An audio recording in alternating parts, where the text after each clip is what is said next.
Gracias a la Academia Nacional de Medicina, a la doctora Marta Eugenia Rodríguez por esta extraordinaria sesión. Vamos a hablar del siglo XX, panorama epidemiológico y 2 ejemplos para México. El orden de la presentación comprende 5 puntos.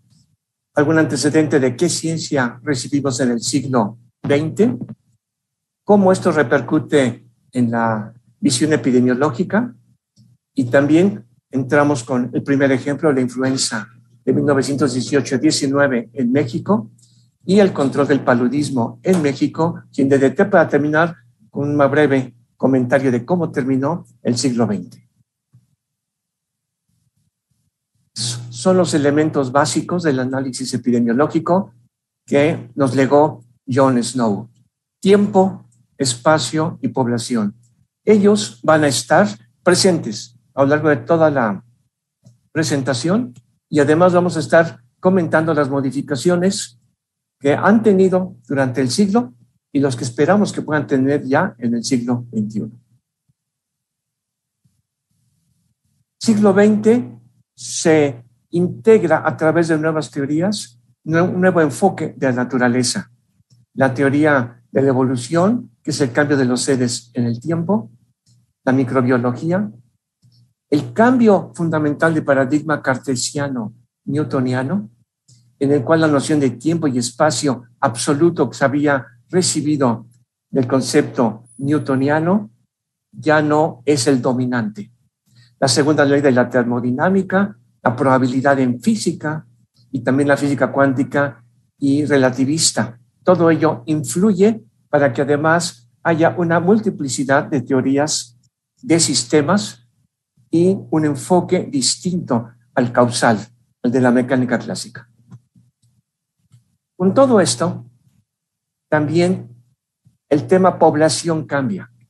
El 19 vio aparecer apenas a la sociología, a la antropología y también a la escuela de historia, que ya no solamente se centra en la política, sino también en aspectos sociales, económicos, ideológicos y, por supuesto, el surgimiento de la psicología. Todo esto nos va a servir para tratar de ubicar el enfoque de las epidemias. El tema que sigue es ya entrar en el siglo XX mexicano. Este párrafo lo seleccioné porque me parece clarísimo cómo el doctor Jesús Kumate resume en 8 renglones la situación del siglo XX mexicano. Dice él, 3/4 partes del siglo XX han sido fundamentalmente de enfermedades infecciosas. La 4ª parte, sabemos, tiene que ver con enfermedades del corazón, tumores malignos, accidentes y la emergente enfermedad de diabetes. Y él aquí, no las voy a leer, se pueden revisar, las conocemos, nos han acompañado todo el siglo XX y también en el XXI. Esta es una cita del doctor Kumate del extraordinario libro del doctor Jorge Fernández y Hugo Fernández de Castro, Endemias y epidemias en el siglo XX en México. El primero fue, como sabemos, ha sido miembro de esta academia y fue director de todos los programas que hemos mencionado a lo largo de su carrera, es decir, conoce directamente estos temas. Aquí está, en ese libro se mencionan 27 padecimientos. La viruela erradicada, la oncocercosis eliminada como problema de salud pública, de las que están aquí. En esta lista complementaria tenemos la rubiola y la difteria, no están en México ya, y la rabia transmitida por perros tampoco.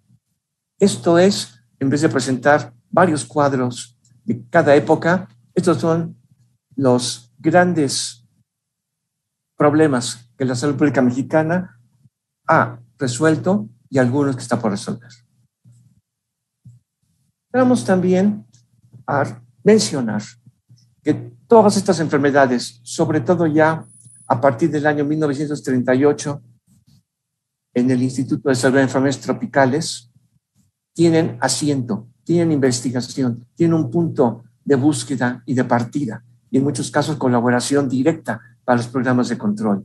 Ya para el año 90 el instituto cambia de nombre como Instituto de Diagnóstico y Referencia Epidemiológicos, y no solamente es un edificio, es una red de laboratorios nacionales de laboratorios de salud pública. Esto también es muy importante mencionar.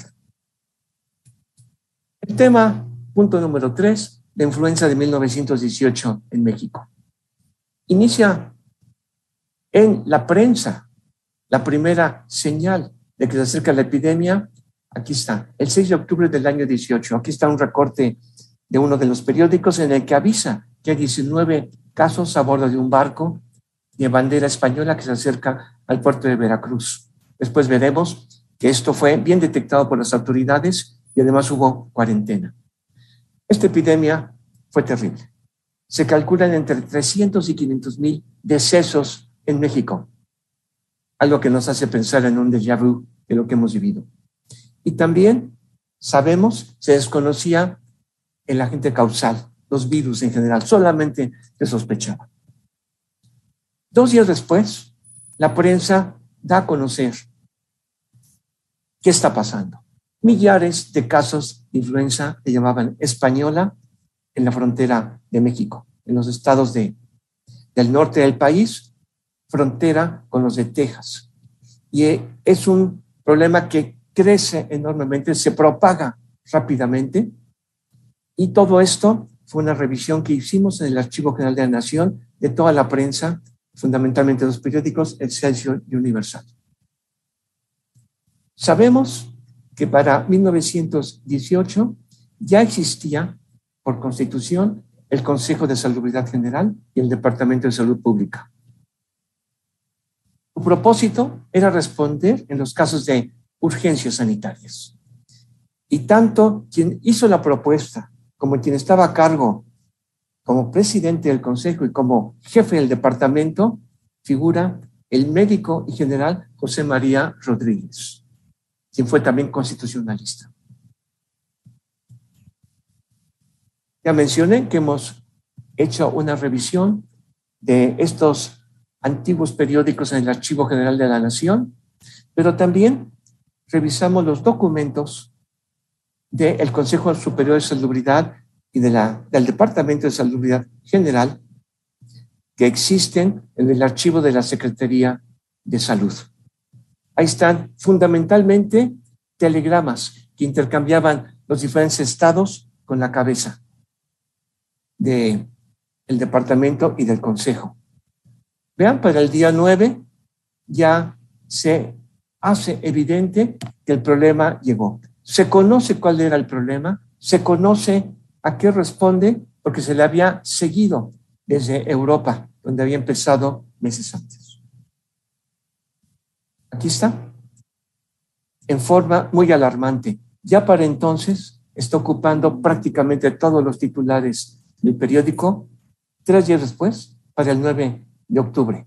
Y además, esta imagen que después veremos ampliada, porque creo que está todavía presente con nosotros. Hizo tanto el Departamento de Salud Pública como el Consejo de Salubridad General. De la revisión de telegramas que hicimos, vamos a hacer una síntesis de las políticas que establecieron. 1. Se dispuso la interrupción del tráfico de pasajeros de tren del norte del país hacia el centro. Sin embargo, se dieron cuenta días después que ya esto había sido inútil. Entonces, el presidente de la República mismo dispuso dar marcha atrás, ya no detener el movimiento de los trenes, sino básicamente vigilar a la persona que llegaba del norte al sur y que no fuera a tener sintomatología. Hubo una vigilancia epidemiológica. También en los puertos se dictó la cuarentena, lo que mencionamos al principio. El barco Alfonso XIII de bandera española no fue dejado que se acercara, estuvo en cuarentena en el puerto de Veracruz. Se enviaron médicos pasantes a los estados afectados y ellos tenían como función llevar medicamentos, quinina, aspirina, polvos de Dauer y gránulos de estricnina. Sorprende esto. También integrar juntas de socorro con médicos locales para que pudieran tanto ayudar a la prescripción del medicamento y ayudar a juntar recursos y en caso necesario también conseguir algunos otros insumos. Los pacientes, cito textual, de clase menesterosa ingresarían a hospitales civiles, mientras que los de clase más acomodada, así lo sitúan, estarían en sus casas. Hay una desinfección de los cuartos de las viviendas afectadas y se propone también un tratamiento para, cuando había algún tratamiento propuesto, se aprobaba en el Hospital General. En resumen, durante la pandemia de influenza se utilizó por primera vez el Consejo de Salubridad General en pleno y también hubo toda una respuesta nacional ante este brote, de tal manera que se pudiera compartir tanto el conocimiento como algunos insumos. Para terminar, mencionaré que hicimos en algún momento un estudio que le llama lingüística cognitiva para analizar lo que es las analogías de metáforas empleadas en los periódicos de la época. Básicamente, quiere decir, 1918, año de guerra mundial, se está firmando el armisticio en Alemania y todas las metáforas que se usan para la pandemia, no se hablaba de pandemia, sino de epidemia, en 1918 eran de tipo militar.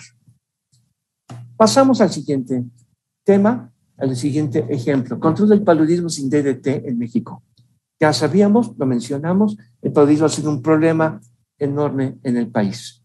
Y se utilizó el DDT, que era sintético desde 1874, y poco después, en 1939, se le usa ya como agente plaguicida. Hay voces de alerta de que tiene algún daño en el ambiente, alguna resistencia desde los años 40. No se hace mucho caso.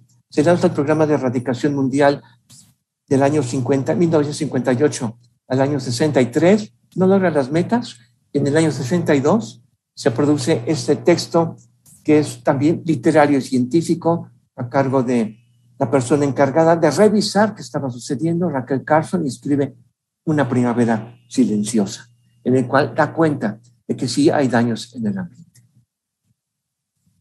En México se utilizó por primera vez en 1955 en el control, era todavía de erradicación del paludismo. Sin embargo, ya para los años 90, lo veremos un poquito más adelante, hay acuerdos tanto comerciales, el TLC, Tratado de Libre Comercio de México con Estados Unidos y Canadá, pero hay también un tratado paralelo ambiental, y ahí se compromete la eliminación del DDT del programa de paludismo y control. Y los acuerdos internacionales ya habían sido muy importantes para el control de los compuestos orgánicos persistentes, POPs en inglés. La Organización Mundial de la Salud, desde el año 71, empieza a sostener reuniones para revisar el papel del DDT en el control vectorial. 22 años después, en el año 93, se comienza a considerar usos no químicos y el DDT no como el único insecticida preferente. Ya hay otros. Con todo esto, en el año 96, el Fondo Mundial de la Naturaleza y una ONG, RAPAM, consiguieron un financiamiento para desarrollar un proyecto de exploración alternativa con participación comunitaria al empleo del DDT en el control del paludismo. El resultado fue el reporte que se llama Soluciones al dilema del DDT, protección de la biodiversidad y de la salud humana. Aquí está concentrada toda la información y en gran parte es mi fuente de esta presentación de este ejemplo. Se integró un equipo internacional para revisar la situación de 4 países, tanto en el control de trypanosomiasis en Botswana, en África, en Tanzania y también del paludismo en Filipinas y en la India, en Gujarat. México era el siguiente caso y ahí fue donde se le denominó un país en transición hacia el control sin DDT. Se realiza una amplia reunión convocada por el Fondo Mundial de la Naturaleza en Washington con los expertos más importantes del mundo en entomología en salud pública. Destaco a Andrew Spillman, profesor de Harvard, profesor emérito de Harvard, quien él personalmente había trabajado con Raquel Carson en los años 60. Bueno, en México para este proyecto efectuamos encuestas a todo lo largo de la costa de Oaxaca, la zona más endémica del país, para conocer la percepción comunitaria respecto a su participación y al conocimiento que tenían de este problema. Se revisó también a fondo la estrategia del programa de acciones intensivas simultáneas llamado PAIS, y se compartieron todos los resultados con la Secretaría de Salud y también de Ecología. Se encontró que las poblaciones conocían muy bien el tema, que tenían una adecuada disposición para participar y para eliminar este problema. Finalmente, con todo este acervo de acuerdos internacionales, nacionales, informes, reportes, en 1999, el programa de paludismo de México eliminó el DDT de la estrategia de control. Bueno, quisiera cerrar esta presentación mencionando, si comenzamos hablando de cómo entramos al siglo XX, cómo terminó el siglo XX, y lo que denomino, siguiendo a Kuhn, anomalías en salud del siglo XX. Anomalía es decir, algo que la ciencia previó y que no está sucediendo, que no sucedió de acuerdo al concepto de ciencia normal. Y son 4 principales.